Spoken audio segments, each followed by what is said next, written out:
Bonjour à toutes et tous. Merci beaucoup à Emmanuel et Bertrand pour l'organisation de cette journée, à l'Institut pour la photo et aux archives du monde du travail. Et puis merci aussi aux étudiants de Paris 1 qui sont venus et qui se sont déplacés jusqu'ici pour en profiter de cette journée qui rassemble des chercheurs sur ces sujets sur lesquels on travaille ensemble depuis le début du semestre. Donc, ma question, celle que je voudrais aborder aujourd'hui, c'est que peut-on savoir des photographes dits ambulants, qui plus est étrangers, dans la France de la fin du 19e siècle et du premier 20e siècle? Qui sont-ils? Quels sont leurs noms? Comment travaillent-ils? Vivent-ils? Qu'est-ce que cela signifie, être photographe ambulant? Et c'est autour de cette question, enfin de ces questions, qu'est construite mon intervention. Contrairement à Ilsen et Emmanuel, vous allez voir assez peu d'images de photographes ambulants ou prises par des photographes ambulants. Je vais vous montrer des choses parfois un peu plus arides, de bases de données et de photos d'archives, mais qui disent aussi un peu quelque chose de cette histoire, c'est-à-dire le fait que ça soit délicat, difficile de corréler aussi des noms et parfois des images et une production d'images. Donc leurs images, de ce dont je vais vous parler aujourd'hui, elles ont été peu, voire pas patrimonialisées. Parfois on trouve dans des mentions, dans des collections, que ce sont des portraits ou des images produites par des photographes ambulants. Par exemple, quand il y a un drap blanc ou de la terre battue. Mais que sait-on exactement? Est-ce que ce sont vraiment des indices d'une photographie ambulante? Cette recherche en cours, elle s'inscrit dans un projet de recherche plus général que je mène actuellement sur les photographes étrangers en France, et notamment à Paris, au 19e et au début du 20e siècle, et qui est un projet de recherche dans lequel je voudrais prendre en compte l'histoire à la fois des photographes professionnels qui sont installés en studio, l'histoire aussi des voyageurs, des photographes amateurs qui vont venir à Paris, et des photographes qui... pour ceux dont je vais vous parler, en tout cas aujourd'hui, n'ont pas toujours de studio, voire n'ont pas de studio et sont véritablement ambulants. Ce travail, il est né en fait en 2020, quand, pour faire l'introduction d'un numéro de revue sur l'itinérance et les mobilités des photographes, qui voulait être un numéro sur ces géographies des photographes, j'avais commencé à composer une anthologie de textes et d'articles de presse sur Gallica, entre le 19e et le milieu du 20e, et j'avais rassemblé presque 100 pages d'articles de presse qui mentionnaient les photographes ambulants, avec des noms qui émergeaient dans ces articles, et puis tout ça est retombé, et je m'en suis pas servi tout de suite. Et justement, l'idée de ce numéro aussi est venue d'un article d'Ilsen Abou, donc j'en profite pour le remercier aujourd'hui, parce que la lecture de son texte en 2015, qui s'appelle « Les photographes ambulants, conditions et pratiques professionnelles d'un métier itinérant des années 1880 aux années 1930 », a été très importante pour moi dans ma réflexion. Et notamment, l'idée que développait Ilsen était que ces photographes itinérants avaient été un des principaux vecteurs d'acculturation avec le portrait photographique. Et ça m'avait beaucoup frappée, et c'est vrai que je me disais, pourtant ils sont absents de l'histoire de la photographie telle qu'on peut la lire dans des grosses synthèses. Il y a un petit passage de Jean Sagne quand même sur l'atelier du photographe qui parle de la photographie ambulante, mais ça m'avait donné cette envie de travailler dans un premier temps sur leur mauvaise réputation, parce que c'était la plupart des articles que j'avais trouvés parlaient de ça, de voir ce qu'on écrivait sur eux, et puis très vite j'ai eu envie de savoir vraiment qui ils étaient, et c'était aussi une forme de défi, puisqu'ils laissaient peu de traces et donc peu d'archives. Donc c'est ce que je vous propose aujourd'hui, c'est une histoire sociale, une forme de prosopographie, si on peut dire, sous la forme de micro-histoires de photographes ambulants et étrangers. Et la question que je pose dans mon titre, est-ce que c'est un métier d'immigrant? C'est un peu déceptif parce que je ne vais pas y répondre vraiment directement aujourd'hui, parce qu'il faudrait plein d'autres éléments pour pouvoir répondre. Mais ce que je voudrais essayer de montrer, c'est quelles sont un peu les trajectoires des gens, quels sont les noms qu'on retrouve, pourquoi est-ce qu'on retrouve ces noms aussi, et qu'est-ce qu'on peut en dire voilà, aujourd'hui. Donc comment j'ai travaillé?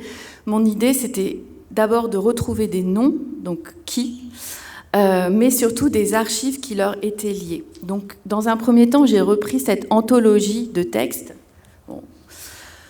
que j'avais constituée à l'époque, qui m'a donné une première liste de noms, donc, de photographes, non seulement ambulants, mais aussi étrangers, parce que leur nationalité est précisée dans l'article, et qui a été au point de départ. Il s'agissait donc de photographes mentionnés dans la presse pour des faits divers, donc vol, arnaque, meurtre, disparition, ou dans le journal officiel pour leur décret de naturalisation. J'ai trouvé ces mentions de photographes ambulants entre 1888 et 1948. Donc cette liste, évidemment, n'est pas exhaustive, mais ça a été mon point de départ. J'avais ces 18 cas relevés dans la presse. Parmi eux, 2 appartenaient au XIXe siècle, le reste était mentionné au XXe, 3 avant la Première Guerre mondiale et 13 dans l'entre-deux-guerres et pendant la Seconde Guerre mondiale. Ils viennent de toute l'Europe, d'Asie mineure, plus souvent de pays voisins. Ils viennent aussi d'Europe centrale. Et pour le dire rapidement, on peut dire que leur origine est plus variée. Enfin, disons qu'elle ne correspond pas tout à fait à ce qu'on a pu écrire aussi de la provenance des photographes quand Paris est considéré comme une ville cosmopolite pour la photographie dans l'entre-deux-guerres. On retrouve aussi, et tu mentionnais Ilsen, il y a 3 cas d'Arméniens que j'ai pu retrouver à travers ces articles, qui peuvent être en France métropolitaine, mais aussi en Algérie, et notamment à Alger. Parmi les cas que tu mentionnais dans ton article, celui de Nicolas Wikelson, donc d'origine russe, n'est pas ressorti pour l'instant, en tout cas de ce premier filtre, et celui de Panaïti Strati, oui. Pour chacun de ces noms, j'ai cherché s'il y avait des archives, si je pouvais retrouver des archives. J'en ai retrouvé pour 6 cas, soit le tiers des noms repérés dans la presse. Je vous en dirai un petit peu plus après. J'ai voulu compléter cette première recherche en passant par des archives de naturalisation et d'admission à domicile aux archives nationales, ce qui m'a permis de retrouver quelques noms supplémentaires de gens qui sont vraiment mentionnés comme photographes ambulants ou comme photographes forains. Et ce sont des archives qui concernent le dernier tiers du XIXe siècle, donc entre les années 1880 et 1900. L'un des noms est commun aux 2 listes, c'est le cas de Maximilien Korn, sur lequel je reviendrai un peu plus loin. Donc au total, je vais vous parler aujourd'hui à partir de 9 cas que j'ai pu étudier en détail en cherchant dans les dossiers d'archives à comprendre leur vie, ce qui les avait amenés à la photographie et aussi comment ils travaillaient. Je savais d'où venaient les archives que je consultais, puisqu'il s'agissait principalement de demandes de naturalisation, de procédures de dénaturalisation sous Vichy. Et donc évidemment, là, la photographie ambulante y est jugée comme un métier peu intéressant, qui généralement, mêlé à d'autres critères, vaut dénaturalisation. Des dossiers de surveillance policière des étrangers, et notamment des militants communistes, des archives de procès, donc des archives judiciaires, et des sources d'état civil. Donc c'est parce qu'en tant qu'étrangers, ils avaient été surveillés, contrôlés, qu'ils avaient dû faire des demandes auprès de l'administration pour obtenir des papiers, que nous pouvons trouver aujourd'hui ces renseignements sur leur vie.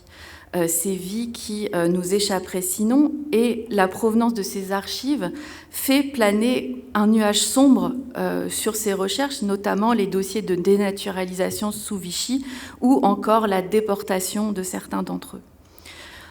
Parmi ces dossiers, il en est plusieurs qui sont importants, que j'ai pu consulter, mais qui en fait ne nous permettent pas forcément de saisir des éléments sur la pratique de leur métier.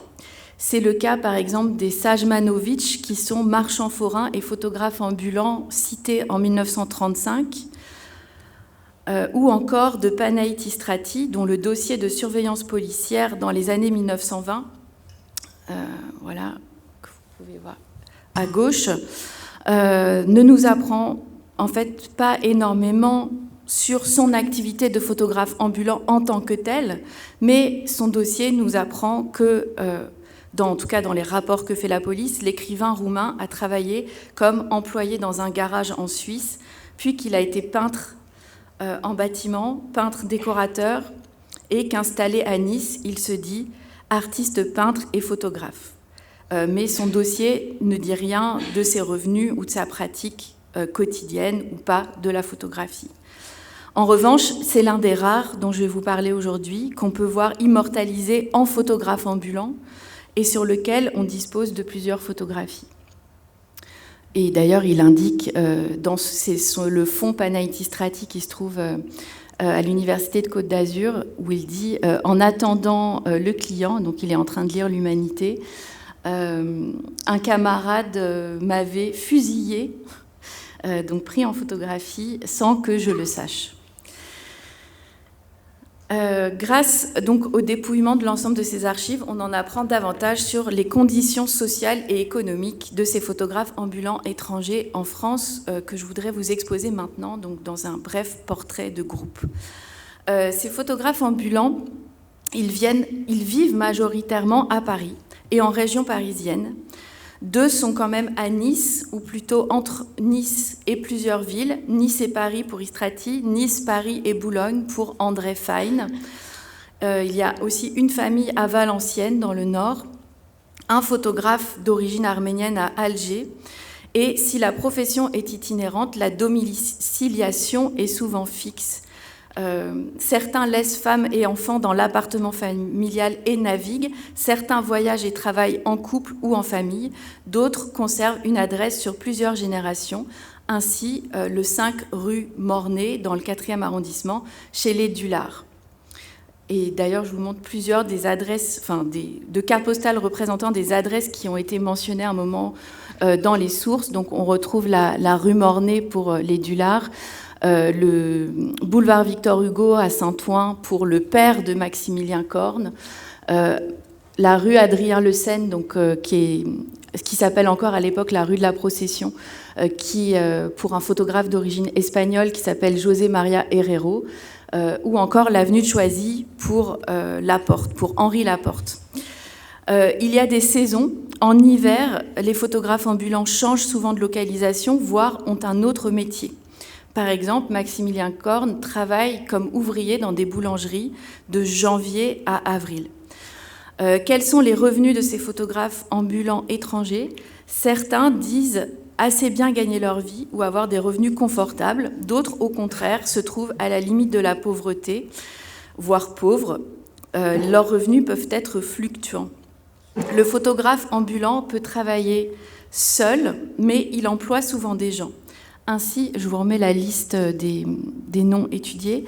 Ainsi, le Belge Charles Maury commence comme employé pour un photographe ambulant. Il gagne 40 francs par mois vers 1889 et dit être payé 5 francs par jour. Tandis qu'on sait que Maximilien Corne, qui travaillait avec un couple et 2 employés, disait qu'il faisait travailler 4 personnes et on verra tout à l'heure qu'il a des revenus assez conséquents. Quant à la famille de Moïse Dullard, ils disent, eux, gagner confortablement leur vie. Ils gagnent 4 000 francs par an dans les années 1880. Henri Laporte, qui est allemand, dit aussi gagner confortablement sa vie comme photographe ambulant, mais sans préciser exactement ses revenus. Plus modeste, donc l'Arménien Karabet Sarkissian, qui travaille à Alger, déclare gagner 600 francs par mois en 1933, tandis que José María Herrero peine à gagner 500 francs par mois en 1940-41, année de vache maigre, et qu'il déclarera gagner 3000 francs par mois en 1944-1945, quand il reprend ses activités de photographe après avoir été électricien. Il n'y a pas d'âge pour entrer dans la profession. Certains sont très jeunes, comme Charles Maury ou Henri Laporte, qui commencent dans les années 1880 vers 20 ans. D'autres sont beaucoup plus âgés, ont entre 50 et 60 ans, et ont pu avoir d'autres professions avant. Ainsi, Karabet Sarkissian avait été commerçant, marchand de tissus manufacturés à Istanbul, puis à Smyrne, avant de devoir rejoindre l'Algérie avec sa famille. Venu d'Allemagne, Henri Laporte avait quant à lui commencé comme marchand de poissons en France avant de devenir photographe. José María Herrero est quant à lui venu d'Espagne pour travailler dans le bâtiment comme ouvrier pour la reconstruction des régions dévastées entre 1919 et 1922, puis peintre en bâtiment de 1922 à 1927. Il devient alors photographe ambulant. André Fein a été marchand de bonbons à Nice avant de devenir photographe ambulant. Et on ne sait jamais dans leur dossier comment ils ont appris la photographie. Et il est vrai que leur vie professionnelle est souvent marquée par l'intermittence et les changements. Et contrairement, c'était Thomas Galiffo qui avait travaillé sur le cas de Maria Chamfort dans les années 1850-60, qui a commencé comme photographe ambulante, puis qui a ouvert un studio. De ceux que j'ai vus là, ils n'ont pas ouvert de studio. C'est-à-dire, ils sont vraiment des gens qui vont souvent de ville en ville ou qui sont dans des fêtes foraines. Mais l'aboutissement, c'est pas qu'ils ouvrent un studio quelque part après où ils travailleraient comme photographes de quartier. La profession de photographe ambulant peut donc être une étape dans leur vie, mais pas toujours. Donc une étape, par exemple, comme chez Henri Laporte, qui, en vieillissant, devient représentant de commerce vers 1912. Certains y trouvent un aboutissement. Ainsi, Maurice Dulard, venu de La Haye, restera photographe ambulant toute sa vie. Maximilien Korn, qui travaillait comme comédien dans les théâtres forains et comme garçon boulanger l'hiver, aime sa vie de photographe ambulant qui lui permet l'indépendance. Presque tous ont une famille, une femme ou une femme et des enfants. Certains ont quitté cette famille, d'autres étaient célibataires quand ils ont débuté la pratique de la photographie et leur métier leur permet finalement de gagner suffisamment d'argent, parfois pour fonder une famille et pour nourrir cette famille. Leur profession est soumise aux crises économiques. Ainsi, la crise des années 30 nuit à plusieurs d'entre eux et par exemple à Herrero. D'autres se transmettent leur métier sur plusieurs générations. Ainsi, la famille Dulard, qui est une famille de forains et de photographes, est un cas exemplaire. Issu d'une famille juive des Pays-Bas, Moïse Dulard, né en 1829, habite en France depuis 1869 et à Paris depuis 1877. Admis à domicile en 1884, il est naturalisé 3 ans plus tard, avec sa femme, Elisabeth Franck. Le couple a 6 enfants. Parmi ces 6 enfants, 2 vont s'élever dans la hiérarchie foraine. Donc c'est ce que dit un texte qui étudie la fête foraine d'autrefois. Vont s'élever dans la hiérarchie foraine, abandonnant, je cite, leur petite baraque de photographes pour exploiter de grands théâtres. Ils seront membres actifs de l'Union syndicale des industriels forains, ce grand syndicat des saltimbanques enrichis, comme l'écrivent Christiane Pie et Cécile Ferenczi. Abraham Dulard, donc l'un des fils de Maurice Dulard, réussit dans le théâtre et devient directeur de théâtre. Son frère Jérôme commence comme son père en tant que photographe ambulant dans le nord-ouest de la France, puis ouvre son théâtre mondain itinérant avant de devenir montreur de cinéma. C'est un de ces forains qui va projeter des films. Il contacte très tôt les Lumières et il va s'installer à Lyon et inventer un système de baraques en bois qu'il vend aux forains pour pouvoir projeter justement des films. Les 2 frères ont épousé des filles de photographes. Abraham a épousé Claire Vranck, fille de Benjamin Vranck, photographe forain, et Jérôme a épousé la fille d'Emmanuel Huisman, propriétaire d'un studio Photographie du Globe à Dunkerque. Donc on voit que ça se transmet aussi, que c'est vraiment une famille qui s'oriente qui est une famille de forains, mais qui va beaucoup pratiquer la photographie, y compris dans les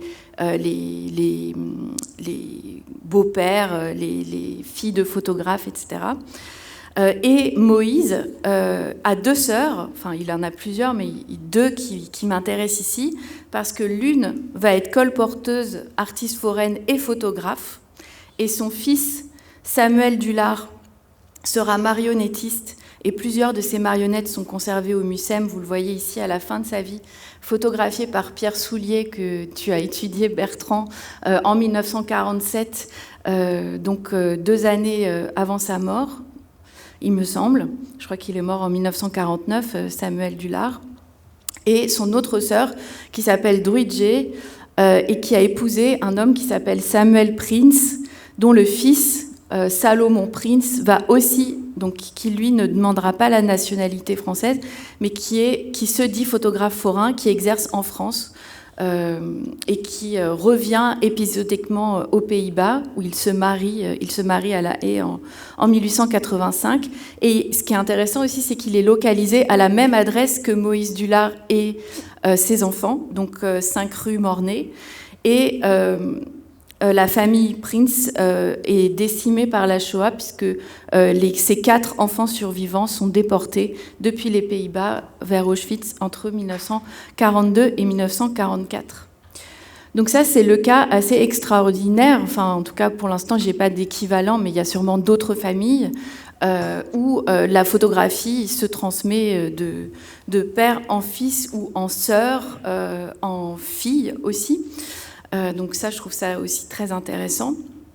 Et puis, l'autre question que je me posais, puisqu'on disait tout à l'heure que certains photographes dits ambulants étaient en fait très sédentaires, qu'est-ce qu'on peut savoir de leur itinérance, puisqu'ils sont dits ambulants? Et c'est peut-être l'aspect le plus difficile à saisir.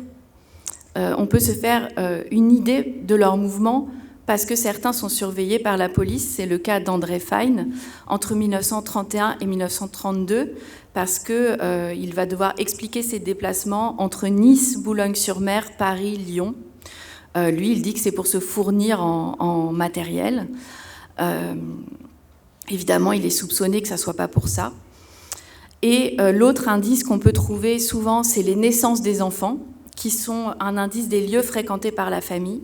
Et donc, dans le cas, par exemple, de Jérôme Dullard, le fils de Moïse, il a ses enfants à Rouen en 89, à Dieppe en 1892, à Commentry en 1895 et à Lyon en 1900. Certains suivent les fêtes foraines, ils sont affiliés, enfin attachés à des fêtes foraines.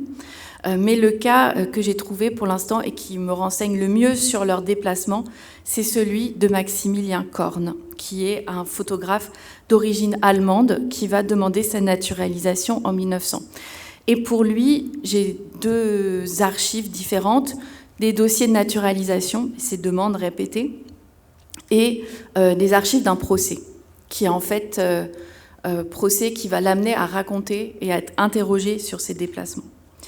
Donc il est allemand, il est né en Bavière en 1864. Son père est celui qui est venu en France. Il déclare y être arrivé vers 12 ou 13 ans, vers donc 1877, mais il ne peut le prouver. Il a longtemps été comédien dans des petits théâtres qui font des tournées, sans doute dès le début des années 1880 et jusque vers 1900. L'hiver, je vous l'ai dit, il travaille chez des boulangers de la rue des Rosiers à Paris, où il fabrique du pain Azim. Son père est marchand de bric-à-brac, domicilié à Saint-Ouen. Il a un frère qui est parti aux États-Unis.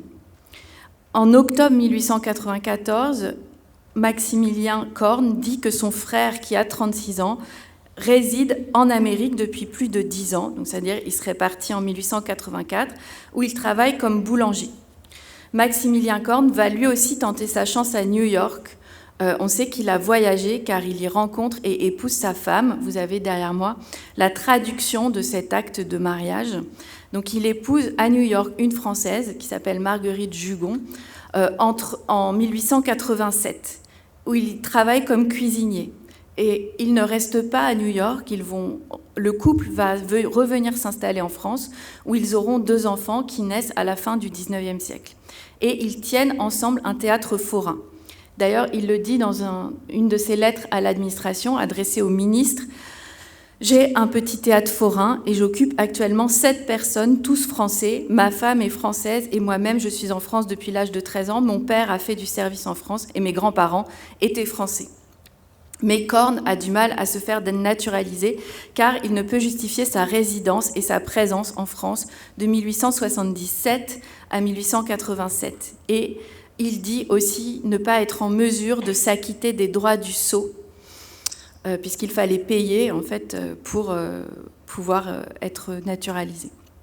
En 1900, enfin, après plus de 10 années de tentatives, l'avis est favorable et Korn obtient sa naturalisation complète. Donc ça, c'est la première partie du dossier, mais à l'époque, il ne se déclare pas vraiment encore comme photographe ambulant.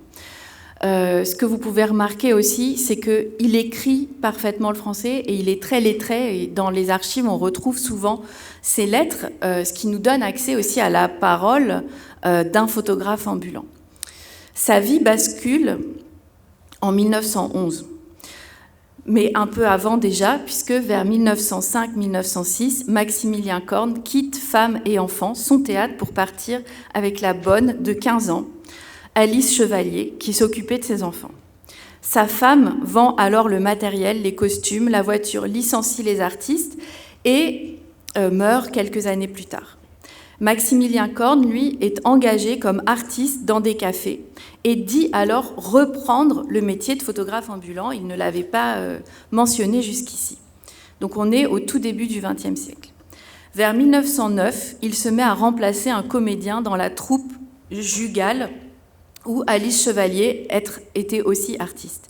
Ce métier, dit-il, lui répugne et il reprend son métier de photographe ambulant pour 1 année environ.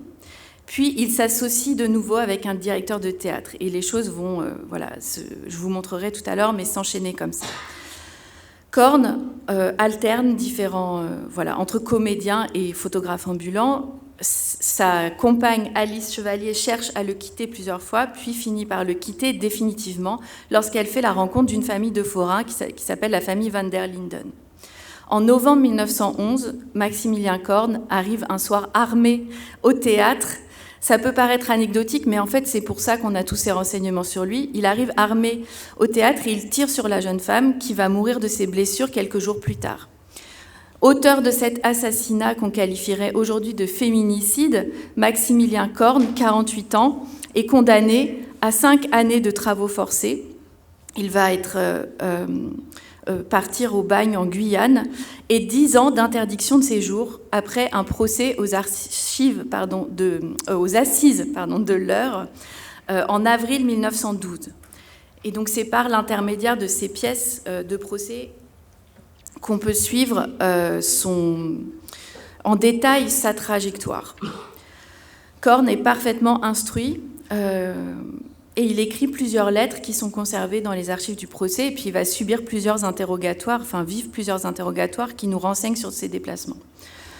Donc je vais maintenant vous montrer ce qu'on peut tirer des archives de ce procès en termes de renseignements sur la vie d'un photographe ambulant avant qu'il commette ce meurtre, avant qu'il commette ce crime.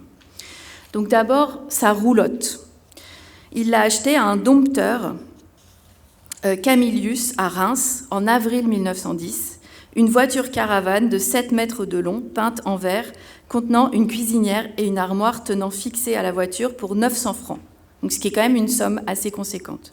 Il a payé 850 francs et il doit encore 50 francs à ce dompteur. Dans son testament, Korn lègue sa voiture caravane et 4 appareils photo et accessoires à son courtier Charles Carré et à sa femme. La veille de l'assassinat d'Alice Chevalier, Korn était allé racheter un appareil photo, parce qu'il lui en avait donné un, à 25 francs chez un brocanteur de Rouen, le même auquel il avait acheté un pistolet. Ses employés.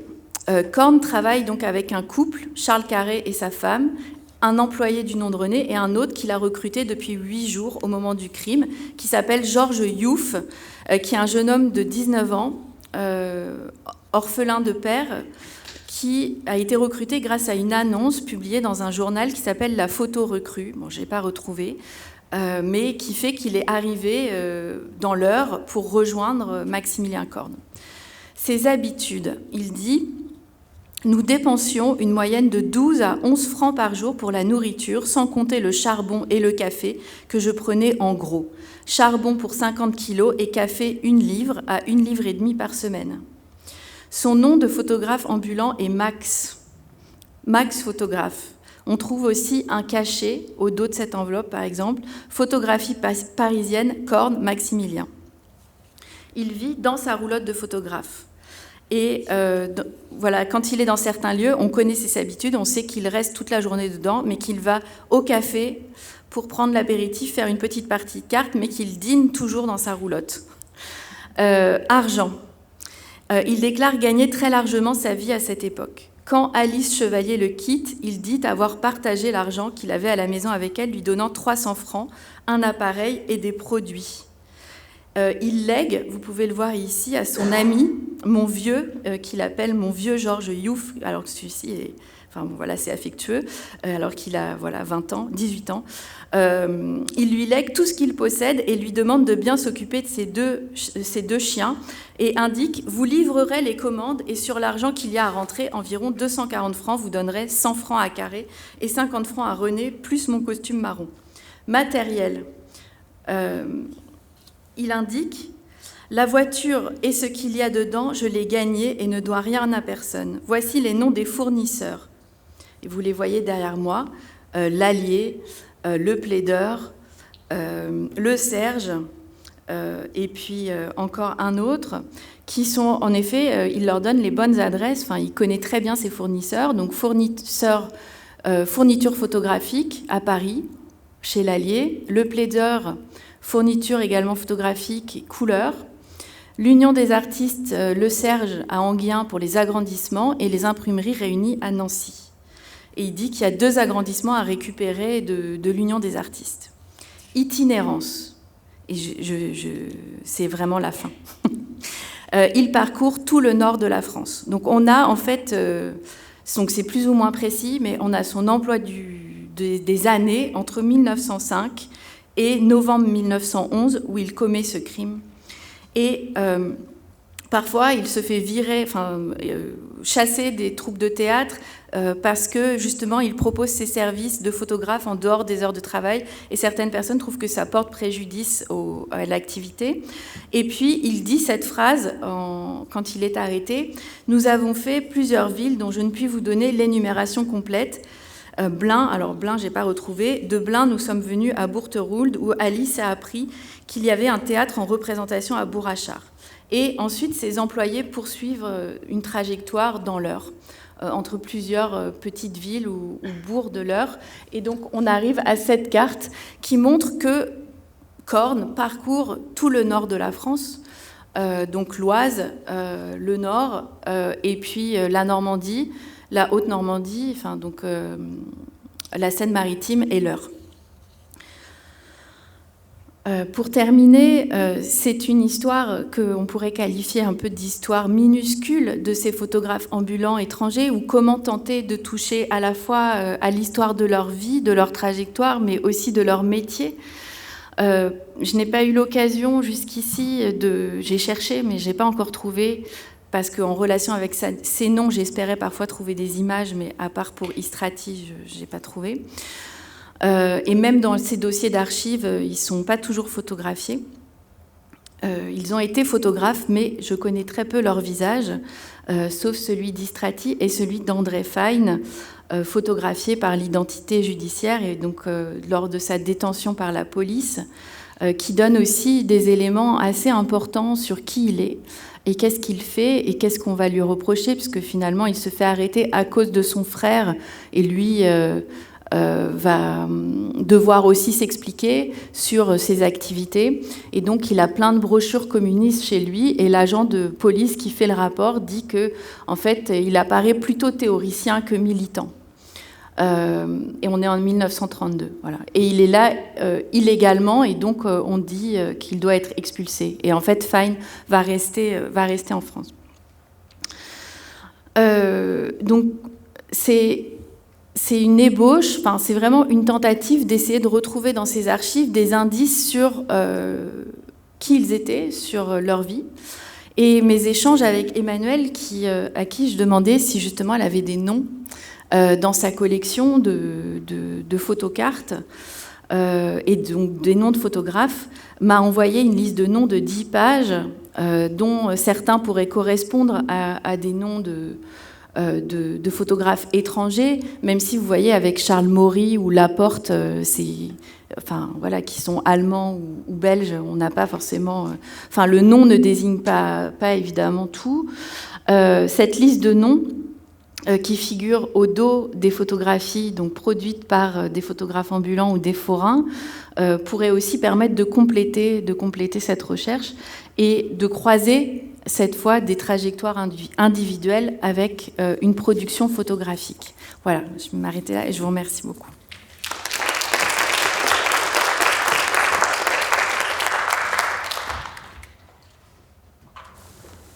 Merci Éléonore pour cette enquête merveilleuse que tu as pu réaliser. Moi j'avais juste 2 petites remarques. Alors je ne sais pas directement lié forcément à ton sujet, mais déjà ce matin on a montré finalement peu d'images de ces petites villes, petits villages, et qui effectivement occupent une grande importance dans la réalisation de ces portraits. C'est vrai que moi j'ai montré beaucoup d'images qui sont réalisées dans des grandes villes, alors qu'il y a une énorme production dans les petits villages. Déjà, première chose, et que tu révèles, sans montrer trop d'images, mais ce parcours de ces photographes ambulants. Et puis, je me disais aussi, dans cette histoire de la photographie qu'on est en train de relire, cette absence d'archives, de fonds, déjà de studios sédentaires, et en t'écoutant, ça devient encore plus flagrant, cette question de l'absence d'archives, enfin, toutes ces petites bribes et ces absences de fonds. Et on voit bien avec les exemples que tu as nommés que forcément, ces fonds ont été sans doute jetés, malmenés, et qui contribuent aussi par des parcours plus ou moins chaotiques, professionnels, qui ont rajouté aussi à cette difficulté aujourd'hui pour nous d'avoir des témoignages précis. Oui, complètement. Je pense que il y a quand même si on retrouve, en tout cas ceux-là, si on retrouve leurs traces, c'est vraiment pour les raisons que j'ai expliquées.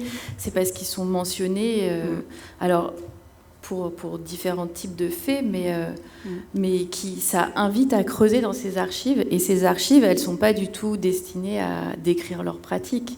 Donc si on trouve des mentions et des choses, c'est vraiment parce que... ils doivent justifier leur emploi du temps ou par où ils sont passés, qui les a employés, et toutes ces informations sont vérifiées, mais c'est pour ça qu'on a des renseignements, c'est pas du tout dans le but de documenter une pratique. Donc ça, c'est la première chose. Par rapport à ce que tu dis, je pense que le problème aussi, parce que je pense que quelqu'un comme Maximilien Korn, il fait du portrait carte encore au début du XXe siècle. Il fournit des petits cartons avec des photos qui sont collées. Peut-être qu'il fait des photocartes aussi, ça je sais pas. Mais son nom de photographe, Max Photographe, fait qu'en fait c'est très difficile de réussir à identifier des images. Je ne sais pas si elles ont toutes été jetées. Je pense qu'en fait dans des familles il doit y avoir des restes de photos des uns ou des autres. Donc j'essaye de retrouver aussi peut-être des descendants de ces familles pour voir si ils auraient eux des photographies prises par leurs ancêtres. Mais pour l'instant j'ai pas réussi à retrouver. Mais en un sens c'est pas grave. Enfin, ce que je veux dire, c'est que cette décorrélation, elle dit aussi beaucoup de ce que c'est ce métier et de ce que ça veut dire d'être photographe ambulant dans pas mal de cas. C'est-à-dire, c'est une activité sans doute parmi d'autres à un moment donné, parfois pour certains plus pérenne, mais il y a quelque chose comme ça et ça laisse pas beaucoup de traces. Donc le fait qu'on n'arrive pas à identifier des images, ça va avec cette histoire, qui est aussi une histoire un peu d'anonyme, puisque souvent on donne pas leur nom, on n'a pas leur nom. Et je voulais essayer de retrouver des noms, en fait. C'était aussi ça. Et après, je renonce pas à retrouver des images, mais pour l'instant, je les ai pas. Merci. Je vais laisser la parole au public, si vous avez des questions.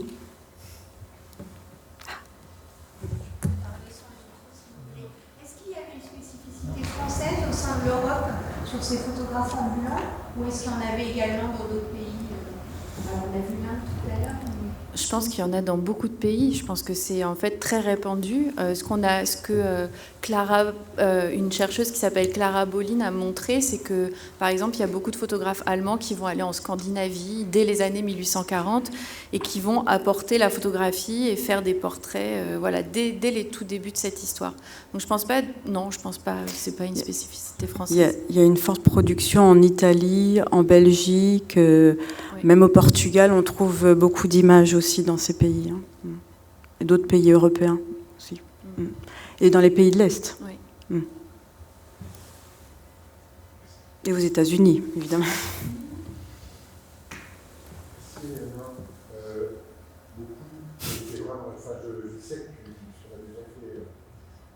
Une journée d'études qui reposait sur un jeu autour d'une photo d'Adjet, donc je sais que quand tu tiens un fil, tu peux aller assez loin. Alors dans cette idée des archives indirectes finalement, qui permettent de faire ressurgir des choses, on le voit à travers les archives judiciaires, les archives de police, de naturalisation, de dénaturalisation, etc. Je me demandais, parce que j'avais jamais en fait réfléchi à cette question de la discontinuité de l'activité. C'est-à-dire, en fait, ils font parfois autre chose. Et si c'est pas un travail continu, parce que c'est un travail saisonnier, ça implique qu'il y ait derrière une sorte d'activité autre, parallèle, complémentaire, etc., qui peut poser problème, d'après ce que tu disais. C'est assez étonnant, aussi sans doute cette image très négative associée à la photographie ambulante, qui peut porter préjudice à la réputation d'une troupe de théâtre. Mais je me demandais si, en continuant ton enquête, en allant voir, par exemple, dans les séries théâtrales des archives départementales, où il y a aussi beaucoup de dossiers sur toutes sortes de choses, parce que c'est souvent aussi une activité saisonnière, et donc ça fait l'objet d'une forme de surveillance vaguement policière, disons. Je me demandais s'il n'y avait pas aussi là des archives qui pourraient indirectement en dire plus finalement sur la photographie, parce que ça n'est pas directement ce que l'on regarde, mais que c'est un des grands classiques de l'archive policière, c'est qu'elle ne rate rien, et souvent elle regarde presque inévitablement à côté pour essayer de comprendre ce qu'elle a sous les yeux. Oui, je pense qu'il y aurait en fait beaucoup de moyens de prolonger cette recherche. C'est vrai que comme là, j'ai honnêtement assez la tête dans le guidon avec tous ces noms et tous ces photographes, j'arrive pas forcément, tu vois, à avoir un niveau de conceptualisation très poussé, parce que justement, je veux pour l'instant rester dans ce terrain de qu'est-ce qu'on peut savoir d'eux finalement, et par quelles archives on peut passer. Et c'est vrai que j'ai pas mal regardé à un moment les archives départementales, mais pas pour ça. Et je pense que c'est une bonne piste, parce que, par exemple, c'est parce qu'il y a eu cette enquête sur le théâtre de marionnettes voulu par les ATP dans les années 40, que je retrouve cette photographie un des descendants de cette famille. Et donc je pense qu'en effet, dans la question du théâtre forain, là, il y a peut-être aussi beaucoup de choses à retrouver. Mais je pense aussi du côté des registres commerciaux, parce qu'à partir des années 20, ceux qui sont dans la légalité, en tout cas, vont s'enregistrer. Et ça, c'est un autre travail que j'ai pas encore mené. Tout ce qui est aussi patente, mais c'est quand même... Là aussi, en fait, je sais pas si on retrouve... Ça donne des noms, mais je sais pas si on retrouve tant de détails que ça sur les pratiques. Et sur ce que ça veut dire... Enfin, comment ils viennent à la photographie, qu'est-ce que ça signifie pour eux. Alors que souvent, dans les dossiers de naturalisation, c'est ça aussi qui est très intéressant, c'est qu'ils justifient ou ils expliquent aussi ce qu'ils font comme métier et comment ils gagnent leur vie. Et donc là, c'est plutôt sous la forme d'une autodéclaration, mais ça donne beaucoup enfin, des choses d'une perspective différente des surveillances policières, par exemple. C'est pas du tout les mêmes dossiers.